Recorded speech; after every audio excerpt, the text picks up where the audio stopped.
Global star Ram Charan నటించిన political action thriller game changer star director Shankar దర్శకత్వంలో తెరకెక్కిన ఈ యొక్క మూవీ సంక్రాంతి కానుకగా థియేటర్లో సందడి చేసేందుకు వస్తూ ఉంది. ఇక ఇప్పటికే విడుదలైన సాంగ్స్కు ఆడియన్స్ నుంచి విపరీతమైన రెస్పాన్స్ వచ్చింది. తాజాగా ఈ యొక్క పాటలకు సంబంధించి మూవీ టీం కూడా అదిరిపోయే విషయాన్ని కూడా వెల్లడించింది. ఇక తాజాగా ఈ యొక్క మూవీ ట్రైలర్ను కూడా విడుదల చేశారు మేకర్స్. ఇక తాజాగా రిలీజ్ అయిన గేమ్ చేంజర్ ట్రైలర్ చూస్తే ఫుల్ యాక్షన్ అండ్ పొలిటికల్ స్టోరీగానే తెరకెక్కినట్లు తెలుస్తూ ఉంది. ఫైట్స్, డైలాగ్స్ మెగా ఫ్యాన్స్కు గూస్బం తెప్పిస్తూ ఉన్నాయి.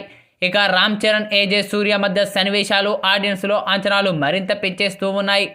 నువ్వు 5 సంవత్సరాలు మాత్రమే మినిస్టర్, నేను చనిపోయే వరకు ఐఏఎస్ అనే డైలాగ్ గ్లోబల్ స్టార్ ఫ్యాన్స్కు గూస్బం తెప్పిస్తూ ఉంది. ఇక ట్రైలర్ చివర్లో అర్థమైందరా రాకీరా సార్కి అనే డైలాగ్ ఏజే సూర్యతో చెప్పే డైలాగ్ మెగా ఫ్యాన్స్ని అలరిస్తూ ఉంది. దాదాపు 2 నిమిషాల 40 సెకండ్ల నిడివిడి ఉన్న గేమ్ చేంజర్ ట్రైలర్లో fights, visuals director Shankar mark కనిపిస్తూ ఉంది. ఇక ఈ యొక్క పొలిటికల్ యాక్షన్ థ్రిల్లర్పై అభిమానుల్లో భారీ అంచనాలే నెలకొని ఉన్నాయి. ఇక ఇప్పటికే విడుదలైన టీజర్కు అద్భుతమైన రెస్పాన్స్ వచ్చింది.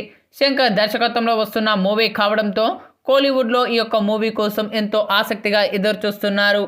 ఇక ఈ యొక్క చిత్రంలో బాలీవుడ్ భామ కియారా అద్వానీ హీరోయిన్గా నటిస్తూ ఉంది. ఇక కోలీవుడ్ హీరో ఏజే సూర్య కీలక పాత్ర పోషిస్తూ ఉన్నారు. మొత్తానికి తాజాగా విడుదలైన ఈ యొక్క ట్రైలర్ మాత్రం నెట్టింట్లో వైరల్గా మారుతూ ఉందని చెప్పాలి. ట్రైలర్ చూసిన ప్రతి ఒక్కరు కూడా చిత్ర బృందంపై ప్రశంసలు కురిపిస్తూ ఉన్నారు. అయితే తాజాగా విడుదలైన ఈ యొక్క ట్రైలర్ను వీక్షించిన దర్శకధీరుడు రాజమౌళి తనదైన శైలిలో ప్రశంసలు కురిపించారు చిత్ర బృందంపై. రామ్ చరణ్ గారు ట్రైలర్ చాలా అద్భుతంగా ఉంది. ఇక ఈ యొక్క ట్రైలర్లో మీ ఎంట్రీ సీన్స్ కానీ, మీ యాక్షన్ సన్నివేశాలు కానీ, అలాగే మీ పంచ్ డైలాగులు కానీ ప్రతి ఒక్కటి చాలా బాగా ఉన్నాయి. మరీ ముఖ్యంగా తమన్ అందించిన బ్యాక్గ్రౌండ్ బీజిఎం కూడా చాలా బాగా ఉంది. పక్కా ఈ యొక్క ట్రైలర్ మరెన్నో రికార్డులను క్రియేట్ చేయాలని మనస్ఫూర్తిగా కోరుకుంటున్నాను అంటూ దర్శకధీరుడు రాజమౌళి చేసిన ఈ వ్యాఖ్యలు ఇప్పుడు సోషల్ మీడియాలో వైరల్గా మారుతూ ఉన్నాయి.